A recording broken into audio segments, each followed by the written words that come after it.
계속해서 혀가 우리에게 얼마나 중요한지 혀의 이중성에 대해서 이야기하고 있습니다. 혀는 우리에게 참된 것을 말할 수도 있고요, 또한 거짓된 것을 말할 수 있습니다. 혀는 우리에게 약이 되는 말을 할 수 있고요, 독이 되는 말을 할 수 있습니다. 오늘 우리에게 있어서 하나님의 은혜 가운데 하나님이 주신 아름다운 입술을 통해서 하나님이 원하시는 기뻐하시는 일들을 행하는 것이 무엇이냐 하면 하나님을 찬양하는 겁니다. 하나님이 주신 입술로 하나님을 찬양하고 하나님의 그 은혜를 고백하고 그 입술로 말하는 것이 하나님이 오늘 우리에게 주시는 하나님이 기뻐하시는 입술을 사용하는 모습입니다. 그러나 하나님이 원하시지 않는 삶을 원하지 않는 입술을 사용하는 것은 무엇입니까?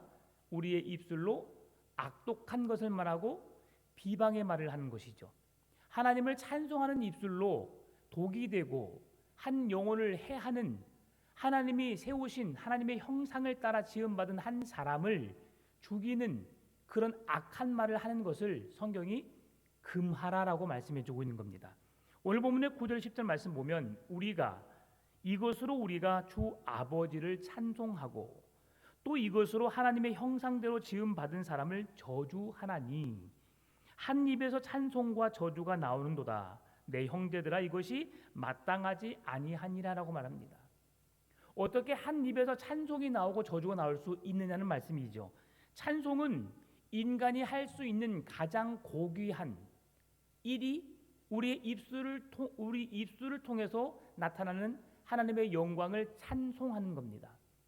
그러면 우리의 입술을 통해서 가장 고귀한 것이 아닌 가장 인간이 할 수 있는 것 중에 제일 악한 것, 추악한 것이 무엇이냐? 그것은 저주의 말이라고 하는 겁니다. 가장 귀한 말, 가장 고귀한 말은 그들을 하나님을 찬송하는 것이고 축복의 말이고, 그러나 그 말을 통해서 가장 초악하고 저급한 말은 비방의 말, 그리고 오늘 본문에서 말씀해주고 있는 것처럼 저주의 말이라고 하는 것입니다. 지난 시간에도 말씀드렸지만 우리가 하나님께서 만드신 창조하신 입술로 사람을 험담하고 모함하고 저주하는 것은 하나님의 형상에 대한 모함이었고 저주였고 하나님을 향한 것이라고 말씀을 드렸습니다. 따라서 우리가 하나님의 거룩한 형상으로 지음받은 몸을 입었기 때문에 우리 몸은 하나님의 기뻐하신 뜻대로 우리의 모든 것을 사용해야 하는 겁니다. 따라서 혀를 올바르게 사용해야 하는데요, 하나님을 찬송하는 입술로 형제를 저주하고 미워하고 시기하는 입술로 두 가지의 입술로 사용되지 않기를 바랍니다. 그러나 시시때때로 우리는 넘어질 수밖에 없습니다. 집중하고 내 입술을 통해서 하나님만 찬송해야지, 칭찬하고 격려하는 말, 위로의 말만 해야지라고 하면서도 나도 모르게 저주의 말을 하고 있고요, 비난의 말을 하고 있고요, 험담의 말을 하고 있는 내 자신을 보게 됩니다. 여러분, 그럴 때 주저하지 마시고 또 내 입술을 주님 제어해 주시라고 기도하시고 내 입술로 찬송하는 입술로 저주의 말이 나오지 않는 삶이 되도록 여러분 계속해서 내 스스로를 절제하고 그렇게 하나님 말씀 앞으로 더 가까이 나가야 할 것입니다. 누가복음 6장 28절에서는 너를 저주하는 자를 위하여 축복하라라고 예수님께서 말씀하셨어요. 우리의 입술이 어떻게 사용되어져야 함을 말씀해 주고 있는데요, 너를 저주하는 자를 위하여 축복하라. 우리가 감당하기 가장 어려운 말입니다. 우리를 칭찬하는 사람에게도 우리는 그 칭찬을 100% 긍정으로 받는 사람이 있고, 칭찬에 대해서 그것을 강한 부정으로 받는 사람도 있습니다. 그런데 그럼에도 칭찬은 고래를 춤추게 한다고 하는 것처럼 그런 피조물도 기쁘고 즐거운데 하물며 우리들이 얼마나 더 기쁘겠습니까? 그럼에도 우리는 그런 칭찬의 말을 듣고 기쁘고 즐거워할 수 있지만 그 말로 인하여서 우리가 저주의 말을 할 수 있다는 것이죠. 그래서 예수님은 그렇게 하는 자들을 향하여서 나에게 저주하는 말을 하는 자에게 뭐라고 하였습니까? 축복하라고 말하는 겁니다. 여러분, 우리의 입술이 축복하는 말이 되기를 바랍니다. 모든 것에 긍정적인 입술로 하나님의 뜻을 이룰 수 있는 주의 말씀이 선포되는 입술로 사용되어지기를 원합니다. 여러분, 우리가 말을 함에 있어서 한 사람의 마음을 아프게 하는 것 정말 쉽습니다. 아무것도 아닌데 그걸로 인해서 한 사람의 마음을, 한 사람의 영혼을 실족시키는 것은 너무 쉬운 일입니다. 지난 시간에도, 그리고 계속 주일의 말씀, 로마서 말씀도 계속 거의 반복적으로 말씀되고 있는데요, 우리에게 있어서 한 영혼을 죽인다는 것, 그만큼 말이 얼마나 독성이 있는지를 우리에게 보여주는 겁니다. 우리는 그 사람을 위한답시고 말한 것이 그 사람에게 해가 될 수 있고 독이 될 수 있다는 것이죠. 그래도 우리는 말하기를 신중하게 해야 되고요.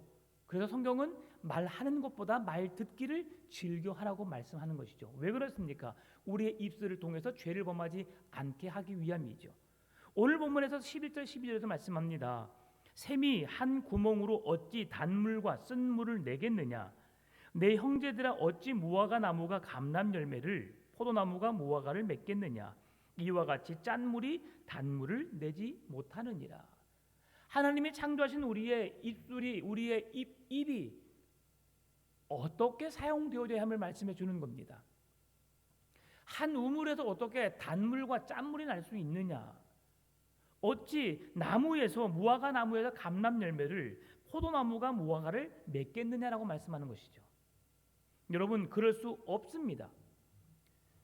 아무리 그 과학 문명, 이 세상에 특이한 일이 일어난다 하지만 그런 일은 없습니다. 왜 그렇습니까? 여러분, 수돗물에서 뭐가 나옵니까? 수돗물이 나옵니다. 이제 지하수를 수돗물과 연결시키면 같이 중복돼서 나올 수는 있겠죠. 그러나 그 물은 우리 사람 몸에 유익한 물입니다. 정화조 물과 수돗물을 여러분 같이 섞어서 나오게 한번 해보십시오. 그 물을 쓸 사람은 아무도 없습니다. 오히려 그 물을 사용을 아예 하질 않죠. 왜요? 더러운 물과 깨끗한 물로 누가 같이 사용합니까? 한 곳에 같이 나오는데. 근데 지금 이런 것은 우리가 이해는 쉽게 하는데 우리의 입술을 통해서 선한 것이 나오고 악한 것이 나온다는 것은 우리는 알면서도 너무 쉽게 잊어버리는 것이죠. 그래서 계속해서 중독성 있게 성경은 3장에서 계속 우리의 혀의 권세에 대해서, 입술에 대해서 계속 우리 입을 제어할 것을, 한 번 더 생각하고 또 생각하고 또 생각함으로 말할 것을 계속해서 말씀해 주는 겁니다. 이스라엘은 물이 매우 귀한 환경입니다. 우기와 건기가 있어서 그들에게 있어서 비가 오지 않는 6개월의 건기를 버티기 위해서는 각 지역마다 우물이 있어야 했습니다.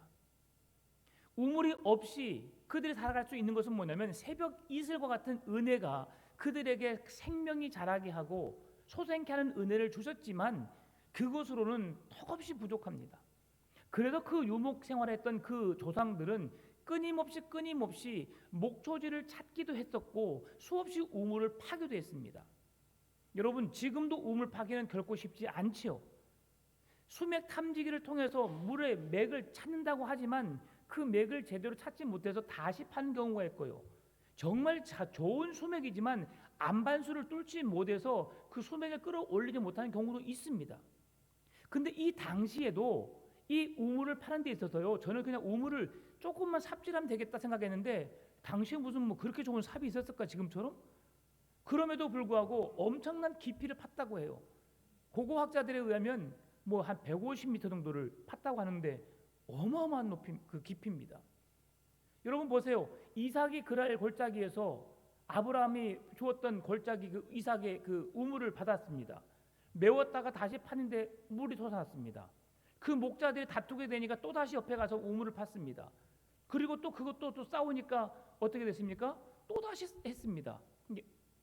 애색, 다툼 이런 것에서 하나님께서 그러나 또 다시 가게 되니까 하나님께서 이제 르호봇이라는 곳에 하나님께서 더 넓은 장소에 샘을 주셨던 것을 보게 되는 거죠. 여러분, 샘을 얻는다는 것은 하나님의 놀라운 생명을 공급받는 것과도 같습니다. 그런데 그 기간은 말하지 않고 있지만 그 시간 동안에 한 번, 두 번, 세 번, 네 번째 우물을 팠다는 것, 이건 정말 놀라운 일이죠. 그들은 강수량이 상대적으로 적었던 브엘세바 같은 경우에는 우물을 얻기 위해서는 반드시 땅을 파는 수고가 있어야 했습니다. 그런데 그 물을 팠는데 그 물에가 쓴물과 단물이 나와요. 여러분, 그 물을 마실 수 있어요, 없어요? 못 마십니다. 11절에서 샘으로 번역된 헬라어는 우물의 근원입니다. 샘이라고 하는 것은 바로 우물의 근원을 말하는 겁니다. 물의 근원, 물의 근원. 그러면 그 물의 근원이면 여러분, 샘을 팝니다. 작은 옹달샘이라도요, 그 샘의 근원에서 물이 계속 솟구치면 그 샘은 절대 마르지 않습니다. 아무리 여름 가뭄이 있을지라도 그 샘은 아무리 가뭄이 크게 와도 마르지 않아요. 저도 시골 출신이기 때문에 시골에 이제 여름이면 냇가를 자주 가요. 냇가를.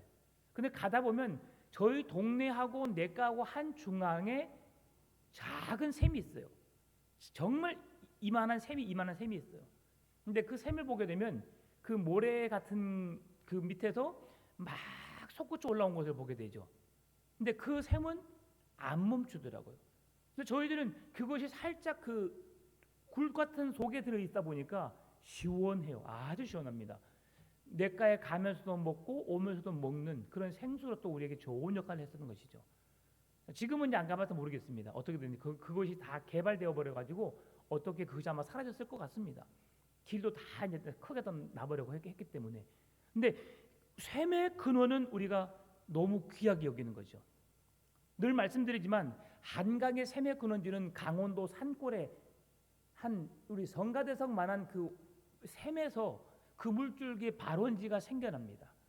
그래서 인터넷 검색해 보시면 한강 발원지라고 하면 그 강원도 어디 산골에 나오거든요. 아주 작아요. 거기서부터 시작된 물이라고 하는 것입니다. 그곳에 물이 전 그 한강을 가득 채웠다는 말이 아니라 그곳에 끊임없이 솟아나니까 한강이 마르지 않았고 한강 물줄기에는 수많은 산이나 계곡을 통해서 한강에 채워진 것이죠. 그러나 그 발원지가 있기 때문에 그 샘은 마르지 않는다는 것, 물줄기는 마르지 않는다는 것이죠. 계속해서 솟구쳐 나니까. 그런데 그것이 쓰다, 달다 두 가지가 동시에 나온다면 그 물은 아무짝에 쓸모없습니다. 지금 일본이 우리에게 있어서 그 방류한다고 지금 그것 때문에 우리가 너무 놀라고 있습니다. 너무너무 걱정이 이만저만이 아닙니다. 그런데 그것을 감당하고 있는 정치 지도자들은 거기에 뭔지도 모르고 그것을 내가 마시겠다. 그럼 당신의 아들들에게는 어떻게 하겠느냐? 아들들은 마시지 않게 하겠다. 뭐 이게 무슨 말입니까? 자기는 마시고 아들들은 마시지 않게 하겠다. 결국 그것은 좋지 못한 것을 말하고 주고 있는 것이죠. 지금도 여러분 아마 부산 쪽에는 그 물이 퍼졌을지도 모르겠습니다. 그래서 우리가 알지 모르게 지금 그런 방사능을 아마 우리가 그 먹고 좀 접하지 않았을까라는 생각을 해봅니다. 여러분 그러한 것들을 우리가 조심해야 되죠. 그런데요, 그런 것들을 우리가 단물과 쓴물을 나온다면 우리가 결코 그 물을 마실 리 없지요. 아무리 콸콸 쏟아지는 물이라 할지라도 그렇습니다. 그래도 오늘 우리의 입술 속에서 하나님은 단물과 쓴물을 내지 말라고 말하는 것입니다. 12절 말씀에서도 무화과나무와 감람나무, 무화과나무에서 감람나무를 낼 수 있느냐? 그럴 수 없다. 포도나무에서 무화과 열매를 얻을 수 없다. 이것은 극히 당연한 것이죠. 예수님께서도 산상수훈에서 믿음과 행위의 관계를 나무와 열매의 비유를 통해서 말씀해 주셨습니다. 마태복음 7장 18절 21절인데요. 좋은 나무가 나쁜 열매를 맺을 수 없고 못된 나무가 아름다운 열매를 맺을 수 없느니라. 아름다운 열매를 맺지 아니하는 나무마다 찍혀 불에 던져지느니라. 이러므로 그들의 열매로 그들을 알리라. 나더러 주여 주여 하는 자마다 다 천국에 들어갈 것이 아니요 다만 하늘에 계신 내 아버지의 뜻대로 행하는 자라야 들어가리라 라고 말합니다. 우리가 예수 그리스도의 몸에 붙어 있을 때의 구원의 은혜를 누리는 겁니다. 예수님은 우리가 의지해야 하고 결코 그분을 떠나서는 구원의 은혜를 누릴 수 없는 겁니다. 좋은 나무는 당연히 좋은 열매를 맺을 수밖에 없습니다. 나쁜 나무에서 좋은 열매를 기대할 수는 없는 거죠. 그래서 사람들은 나무를 가꿉니다. 거름을 주고 약을 하고 가지치기를 하면서 그 나무가 좋은 과실을 맺도록 관심과 사랑을 쏟습니다. 그런 나무가 잘 자랍니다. 여러분, 우리 사택 앞에 홍매실 열매 보셨나요? 네, 보셨죠? 어느 날 아침에 안 보였죠? 네, 왜 그랬을까요? 제가 다 따버렸거든요. 따서 지금 매실 이만한 항아리에 지금 담아놨습니다. 여름에 여러분 제가 잘 담가줬으면 냉장고에 넣어놓겠습니다. 그럼 여러분 드십시오. 예. 너무 이뻐요. 빨간 와인 같습니다. 예. 술이라고 오해하지 마시고, 예. 홍매실이 그렇게 이쁘더라고요. 청매실은 그냥 푸르스름 뭐 새카매서 그렇잖아요. 유리 속에 넣으니까 홍매실은 이야 그야말로 기가 막힙니다. 우리 교회 나무가 좋은 나무입니다. 약을 조금 더 하고 조금 더 관리를 해주면 더 많은 열매를 맺습니다. 제가 마음이 너무 아팠어요. 한 1000개 정도 달렸었는데 열매가 한 900개는 떨어져 버렸어요. 제가 89개만 얻었습니다. 89개도 안 될 거 한 60개 정도 될 것 같아요. 근데 그 정도만 해도 그냥 이만큼 담아지더라고요. 근데 조금만 더 약하고 하면 이제 저 나무는 한 몇백 개를 딸 수 있을 것 같아요. 좋은 나무입니다. 야, 저걸 톱질하면서 나무 속에도 빨간색이에요. 그래서 홍매실인가 봅니다. 근데 참 좋은 나무인데요. 이렇게 우리가 좋은 나무면 치는 걸 싫어합니다. 왜 가지치려 하겠어요? 제가 그 위에 처마가 우리 교회가 너무 작아서 자꾸 비가 다 들쳐서 좀 더 크게 확장시키는데 일하시는 분에게 절대 거기 자르지 마십시오 했는데 그분이 제가 잠깐 어디 갔다 온 사이에 다 잘라버렸어요. 거기서 쓰면 한 200개 정도 땄을 것 같아요. 근데 지금 이제 새순이 나서 잘 자라고 있는데 저는 그 나무를 안 자르려고 애를 썼는데 그분이 나 없는 사이에 그냥 엄청 큰 걸 다 베버렸어요. 근데 그래서 이제 났는지 모르겠지만 베어짐을 당하면 어떻게 됩니까? 생명을 잃어버리는 거예요. 그러면 그 나무는 우리가 예전에 아궁이를 썼다면 불에 던져져서 그는 그냥 지펴져서 없어지죠. 자체가 떨어져 나가는 것 자체가 생명을 잃은 겁니다. 마찬가지입니다. 오늘 우리가 함께 하나님을 믿고 있지만 지금 우리 입술의 이야기를 하고 있지만 찬송과 저주의 이야기를 하고 있지만 우리가 예수 그리스도의 몸에 붙어 있는 자는 하나님의 구원의 은혜를 누릴 수 있고 베어짐을 당하는 자 나더러 주여 주여 하는 자마다 천국에 들어갈 것이 아니라 하나님 아버지의 뜻대로 행하는 자라야 그 나라에 들어갈 수 있다고 말합니다. 여러분 나더러 주여 주여 하는 자마다 30년을 신앙생활했습니다. 50년을 신앙생활했습니다. 100세까지 제가 신앙생활했습니다. 중요하지 않습니다. 예수 그리스도를 나의 주님 구원자로 믿느냐가 중요한 것이죠.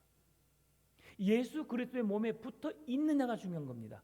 붙어 있으니까 열매가 바람이 불고 비가 오고 많은 어려움 속에서 그렇게 많은 열매 떨어졌지만 한 70개 정도가 붙어 있으므로 우리 성도들에게 좋은 기쁨의 선물을 주는 겁니다. 진짜 맛있어야 되는데 그렇죠? 제가 막 보고 혹시 이상하다 하면 제가 안 갖다 놓습니다. 그러니까 혹시 교회 냉장고에 없으면 이번에 실패구나 생각하시면 됩니다. 제가 그런 능력이 별로 없어서 이제 한 번 두 번 실수하다 보면 잘 해내겠죠. 좋은 나무가 나쁜 열매를 맺을 수 없다라고 하나님께서 단호하게 말씀하신 것은 그리스도인이 두 마음을 품어서는 안 된다는 것을 분명히 말씀해 주기 위함입니다. 하나님 앞에서 두 마음이 아닌 한 마음으로 살아갈 수 있기를 바랍니다. 하나님은 우리를 절대 저주하지 않습니다. 우리를 사랑하십니다. 사랑하시는데 오래 참으시고 인내하심으로 우리가 구원 얻을 때까지 깨닫고 주님 앞에 나와 주여 제가 죄인입니다. 제가 잘못했습니다. 주님을 간구하고 주의 도우심을 필요로 하는 그 순간까지 주님은 기다려 주신다는 것이죠. 그 좋은 예가 탕자의 비유 아니겠습니까? 하나님 아버지의 사랑을 잃고 자기 마음대로 세상을 향해 나아갔던 그가 회개하고 돌아오기까지 주님은 기다려 주십니다. 강제로 그의 발목을 부러뜨려서 데려오게 하신 것이 아니에요. 하나님은 여러분에게 그 믿음을 주셔서 자유의지라는 것을 주셔서 여러분을 통해서 스스로 선택하게 하고 결정하게 하는 것이죠. 그러면 선택하고 결정하는 것에 대한 책임은 누가 지시느냐? 하나님이 지시는 거예요. 하나님 품으로 돌아오게 되면 구원의 은혜를 선물로 주시고, 돌아오지 않고 떠나 있는 자들에게는 버려짐을 당하고 슬피 우는 아픔이, 고통이, 영원한 죽음이 그들에게 주어지는 것입니다. 그래서 주님은 그들의 열매로 그들을 알리라라고 말씀하고 있는 거죠. 오늘 여러분의 입술에서 어떤 말이 나옵니까? 찬송의 말입니까? 저주의 말입니까? 긍정의 말입니까? 부정의 말입니까? 오늘 본문의 13절 말씀입니다. 너희 중에 지혜와 총명이 있는 자가 누구냐? 그는 선행으로 말미암아 지혜의 온유함으로 그 행함을 보일지니라. 아멘. 야고보는 지혜와 총명이 있는 자가 어디에서 있는지 찾으라는 말씀이 아닙니다. 지혜와 총명이 있는 자가 어떻게 살아야 할지를 말씀해 주고 있는 거죠. 야고보는 지혜와 총명이 있는 자가 선행으로 말미암아 지혜의 온유함으로 그 행함을 보이라라고 말합니다. 여러분, 이 여기서 말하는 온유함, 온유하다, 온순하다, 세상에서 말하면 이건 썩 좋은 단어가 아닙니다. 무슨 말씀이냐면 이 사람은 약해 빠져서, 그냥 착해서 많은 사람들에게 이용당하고 잘못되게 사용되어지는 사람을 향해서 그렇게 온순하다, 온유하다는 말을 사용합니다. 그러나 성경에서 온유하다는 말은 다릅니다. 예수님도 스스로를 향해서 온유하다고 말씀하셨고요, 산상수훈에서도 온유한 자는 복이 있나니 그들이 땅을 기업으로 받을 것이라고 분명히 말씀해 주셨습니다. 이 온유함이란 무엇이냐면 성령의 열매를 말합니다. 자기 절제와 밀접하게 연관되어 있습니다. 내 스스로를 주장하기보다도 하나님의 뜻을 따라서 내 생각을 절제하고 내 생각을 삭제시키고 하나님의 뜻을 따르기 위해서 그 뜻을 따르고 그 뜻을 따라 행하는 삶을 오늘 말하는 온유함이라고 말합니다. 그래서 이 온유함의 단어는 어떻게 비유하냐면요, 야생마는 엄청 사나운 짐승입니다. 사나운 말이죠. 자기 마음대로 사방을 헤매고 다니는 것을 향해서 야생마라고 합니다. 그런데 야생마가 길들여지게 되면요, 그 어린 아이의 손에 붙들려 있는 그 고삐 하나만 가지고도 야생마를 움직일 수 있습니다. 이것과 같은 것입니다. 자기가 가지고 있는 힘을 잃지 않는 것이 야생마와 같은 기질을 갖고 있는데, 그러나 하나님의 손에 붙잡힌 바 되면 그것이 온순하게 되어서 그 야생마가 길들여짐으로 하나님의 손에, 하나님의 뜻에 따라서 움직여지는 것을 말하고 있습니다. 오늘 우리의 삶이, 우리의 언어가, 우리의 모습이 이러해야 함을 성경은 말씀해 주고 있다고 하는 것이죠. 그래서 야고보는 서로 다른 두 가지의 지혜를 오늘 우리에게 말씀해 주고 있는데요, 어떤 지혜가 우리에게 더 유익한지를 함께 살펴보기를 원합니다. 먼저 14절에서 16절 말씀입니다. 그러나 너희 마음속에 독한 시기와 다툼이 있으면 자랑하지 말라. 진리를 거슬러 거짓말하지 말라. 이러한 지혜는 위로부터 내려온 것이 아니요 땅 위의 것이요 정욕의 것이요 귀신의 것이니 시기와 다툼이 있는 곳에는 혼란과 모든 악한 일이 있음이라. 아멘. 지금 야고보가 말하고 있는 첫 번째 지혜를 뭐라고 말하고 있습니까?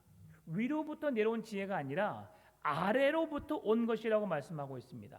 더 쉽게 말하면 이 지혜는 하나님께로부터 온 지혜가 아니고 세상으로부터 온 지혜라는 것을 알 수 있는데요, 이 지혜를 가진 사람은 세상의 가치관을 갖는 사람을 말합니다. 신앙의 가치관, 하나님의 가치관, 하나님의 관점이 아닌 세상의 관점, 내 중심적인 삶을 말하는 겁니다.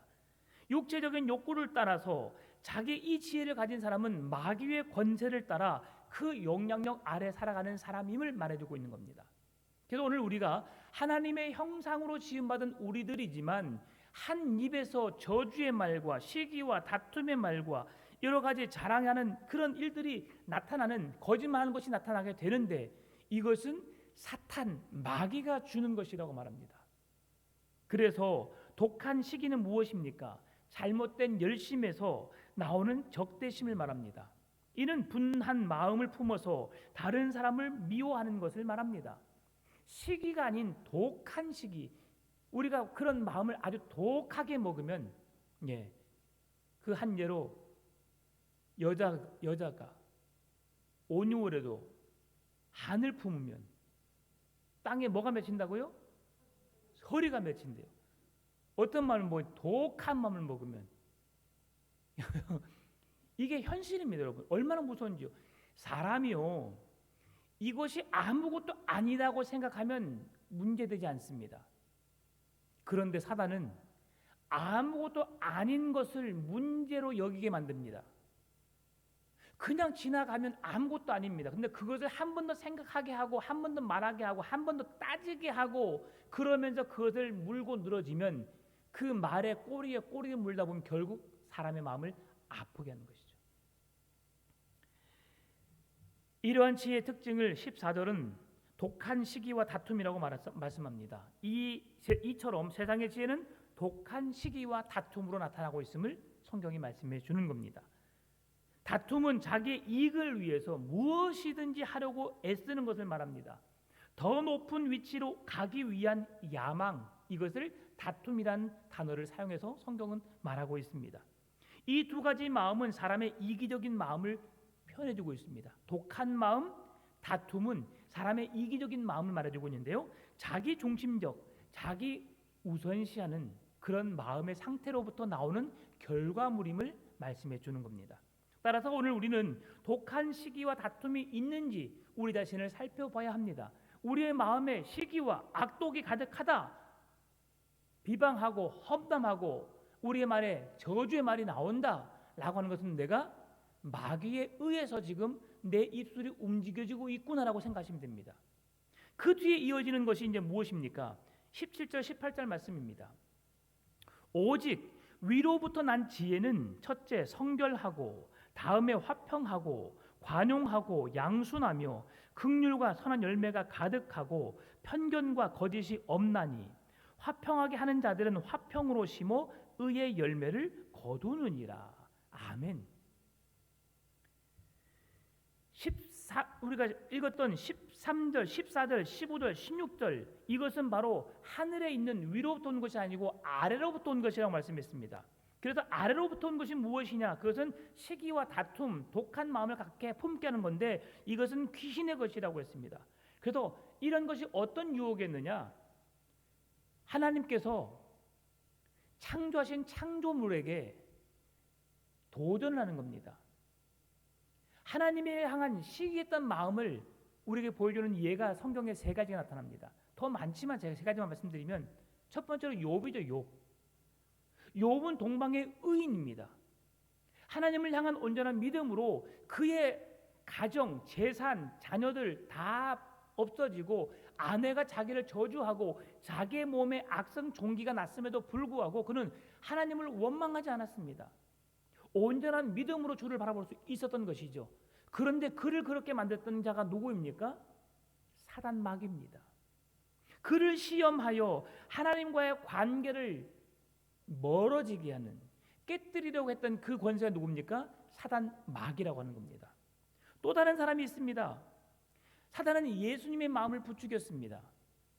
예수님이 사단에게 찾아가서 시험을 받으셨지만, 예수님이 40일 금식 기도하고 난 이후에 사단을 찾아가서 시험 받으신 이유가 무엇입니까? 돌로 떡을 만들어라, 높은 데서 뛰어내려라, 너는 내게 절을 하라, 그리하면 너가 하나님이심을 내가 인정하겠다, 너가 이 세상에 너 눈에 보이는 모든 것을 내가 너에게 주겠다라고 말하면서 예수님을 시험했거든요. 그때 예수님께서 뭐라고 말씀하셨습니까? 주 너의 하나님을 시험하지 말라, 사단아 내 뒤로 물러가라고 하면서 사단을 호령쳤습니다. 여러분, 하나님의 것인데요, 그러지 않습니까? 이게 누구 옷입니까? 제 옷입니다. 근데 이 옷을 갖다가 사단이 말합니다. 야, 너 내 말 들으면 이 옷 너 줄 테니까 내 말 들어. 내가 들을 필요 있어 없어요? 없어요. 원래 내 옷인데. 지금 예수님이 그렇게 해서 그 시험이 결코 어려운 게 아니었어요. 예수님에게는 너무 쉬운 거였어요. 그런데 우리가 정신을 차리지 않으면 정말 하면서 내 것이 아닌 것처럼, 내 것이 되는 것처럼 느낄 수 있게 한다는 것이죠. 그것이 바로 교묘하게 우리를 꿰는 사단의 미혹인 겁니다. 예수님도 이기셨어요. 또 한 사람이 누굽니까? 아나니아와 삽비라죠. 이들 경우는 어떻게 됐어요? 아나니아와 삽비라는 넘어졌습니다. 하나님께 바나바가 초대교회 성도들이 자기 개인의 소유를 팔아서 가난한 자들에게 돕고 구제하고 선교하는 일에 앞장서니까 너무 좋아 보였던 거예요.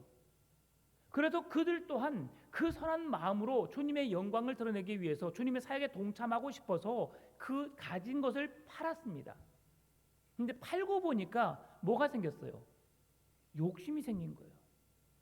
그러니까 이것도 귀한 일인데 뭐 이 일부만 주면 되겠지라고 하는 하나님과의 약속을 경홀하게 여긴 거죠.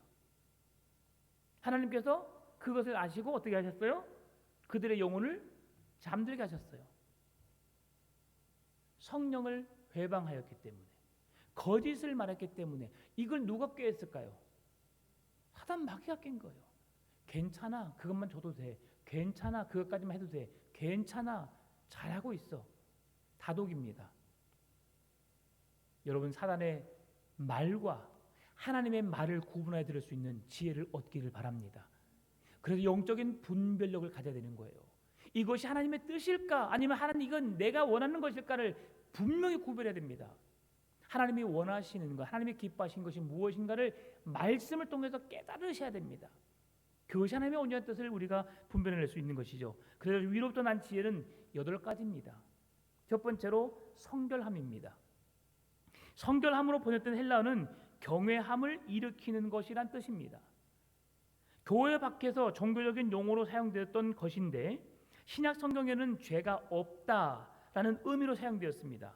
죄가 없다는 것은 도덕적인 차원이 아니라 거룩하신 하나님의 성품에 참여하였다라는 말씀입니다. 그래서 우리가 하나님의 거룩함에 참여한 자로서 성결하였다.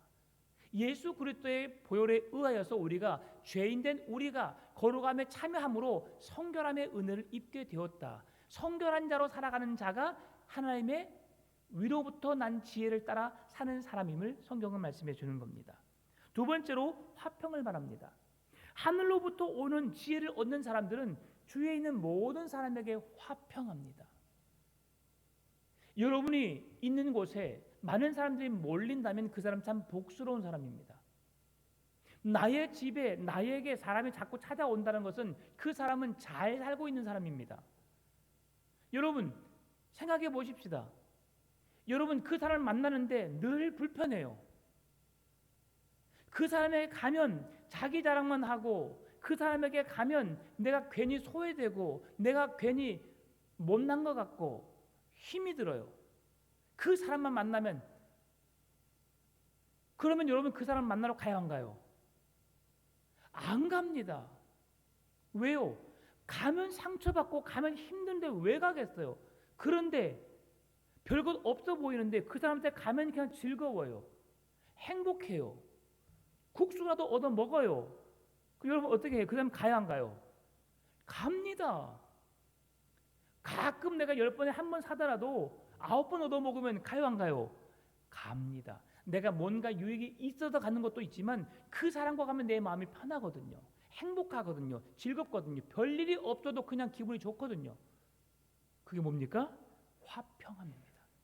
모든 이들로 하여금 화평함을 갖는 것입니다. 신약 성경에 이 히브리어는 샬롬, 이것이 바로 헬라어로 번역되어서 화평함이라는 단어를 쓰여지게 된 겁니다. 모든 사람들과 더불어 화평한 은혜, 이것이 하늘로부터 온 지혜를 받은 자들의 삶임을 말씀해 줍니다. 세 번째로 관용하는 것이다라고 말합니다. 관용은 온유함으로 상대를 수용하고 포용하는 것을 말합니다. 주님께서 우리를 용서하시고 받아주신 것을 생각한다면 우리는 관용하지 못할 사람은 아무도 없을 것입니다.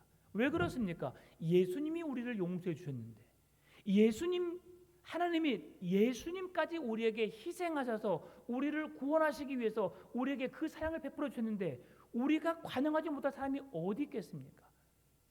여러분 1만 달란트 빚진 자의 비유를 여러분 늘 하셔야 합니다. 오늘 저와 여러분은 1만 달란트 빚진 자들입니다. 아멘입니까? 용서받을 수 없는, 내 힘으로 해결할 수 없는 죄의 문제가 해결되었고 놀라운 구원의 은혜를 입은 거예요. 그런데 내가 뭐라고 그 놀라운 하나님의 사랑을 받았는데 그 1,000만 원 내게 빚졌다고, 나는 수조 원을 내가 탕감받았는데 단지 1,000만 원 너무 많습니까? 100만 원? 아니 그냥 10만 원이에요. 10만 원. 근데 그것을 받아내려고 고발하고 그를 감옥에 가다 버리는 내가 그런 자라면 하나님이 보시기에도 얼마나 마음 아플 것 같습니까? 여러분 이렇게 우리 쪼잔한 인생 살지 마십시다. 그리스도께서 주신 무한대의 사랑을 베풀며 그 사랑의 은혜를 힘입고 살아갈 수 있기를 바랍니다. 네 번째로는 양순입니다. 이것은 상대의 의견에 복종할 준비가 되어 있는 열린 태도를 말합니다. 내 마음에 맞지 않아, 내 뜻과 달라라고 해서 무조건 거부하는 것이 아닙니다. 상대의 인격을 존중해주는 마음을 말하는 것이죠. 그의 말을 통해서도 하나님의 뜻이 나타날 수 있습니다. 그래서 그 상대들의 말에 귀를 기울이는 거예요. 여러분 쓰면 어떻게 하면 됩니까? 뱉으면 돼요. 달면 삼키면 돼요. 나에게 유익하면 내가 그것을 흡수하면 되는 거고 그렇지 않다면 뱉으면 되는 거예요. 양순이 그런 것입니다. 다섯 번째로 긍휼입니다. 이거는 히브리어로 헤세드인데요. 상대의 기대에 넘치도록 베푸는 사랑을 말합니다. 긍휼은 불쌍히 여기는 마음, 우리 같은 죄인된 우리를 하나님이 사랑하는 마음을 긍휼의 마음이라고 말합니다. 무한대의 사랑. 여섯 번째는 선한 열매가 가득한 것이라고 말합니다. 성경이 말하는 선과 악의 기준은 개인에게 있거나 사회 합의를 세우는 것이 아닙니다. 하나님께서 선하시기에 선한 열매는 하나님의 성품에 기이한 행위를 말하는 것이죠. 하나님의 뜻을 이루는 것, 하나님의 영광을 드러내는 것, 하나님의 손에 의하여 쓰임 받는 것, 일하고 있는 것, 이것이 바로 하나님의 선한 열매로 가득한 것입니다. 나의 입술에 찬송의 열매가 나타나는 것, 나의 삶에 기쁨과 감사가 있는 것, 긍정적인 말, 세워주는 말, 칭찬의 말, 위로의 말, 격려의 말을 통해서 많은 인격체들을 세워주고 격려하고 하나님의 사람으로 세워져 가게 하는 것, 이런 것들이 바로 우리에게 있어서 선한 열매로 가득한 것이라고 말합니다. 일곱 번째, 편견이 없는 것입니다. 편견이 무엇입니까? 고르다, 결정하다의 의미에서 나온 것으로서 하나님 노릇하면서 상대를 마음대로 판단하거나 결정하는 태도를 말합니다. 편견이라고 하는 것은 내 생각으로 내 생각에 이것이 맞으면 이 사람은 틀린 것입니다. 편견을 없애야 합니다. 그리스도인들은 모든 판단, 우리의 모든 결정은 중심을 보시는 하나님 앞에서 하나님의 시선으로, 하나님의 관점으로 바라봐야 합니다. 하나님 보시기에 어떨까? 예수님이라면 어떻게 하셨을까? 늘 고민하셔야 되는 것이죠. 마지막 여덟 번째는 거짓이 없는 것입니다. 거짓으로 번역된 헬라어는 일반 헬라어 속에서 속이거나 숨기는 것을 의미했는데 신약 성경은 위선의 의미로 사용되었습니다. 위선. 여러분, 거짓이 없는 삶을 살 수 있기를 바랍니다. 거짓은 꼬리에 꼬리를 물고 갑니다. 늘 말씀드리지만 하나의 거짓을 숨기려면 두 개의 거짓말을 해야 합니다. 두 개의 거짓말을 숨기려면 네 개의 거짓말을 해야 합니다. 거짓말을 덮으면 덮을수록 거짓말은 그 배로 늘어나게 됩니다. 딱 한 번이면 됩니다. 내가 잘못했습니다. 내가 문제입니다. 그리고 용서를 구하면 되는 거예요. 이건 누가 했어? 제가 했어요. 한 번 혼나면 되는 거예요. 그리고 그 사랑을 차지하면 되는 겁니다. 안 하니까 혼나는 겁니다. 여러분, 죄인됨을 인정하십시오. 거짓됨을 부족함을 인정하십시오. 그리고 주의 긍휼하심과 그의 사랑하심과 은혜를 힘입어 그리스도인으로 하나님의 거룩한 자녀로 부끄럽지 않는 삶을 살아내십시오. 독생자 예수 그리스도를 내어주기까지 사랑하신 그 하나님의 사랑을 힘입고 살아가십시오. 오늘 우리의 입술이, 우리의 삶이 어떠해야 하는지 성경은 말씀해 주고 있는데요. 하나님은 심은 대로 거두게 하십니다. 우리가 심은 대로 우리의 삶에, 우리의 자녀들의 인생 속에 거두게 하시는 역사를 주십니다.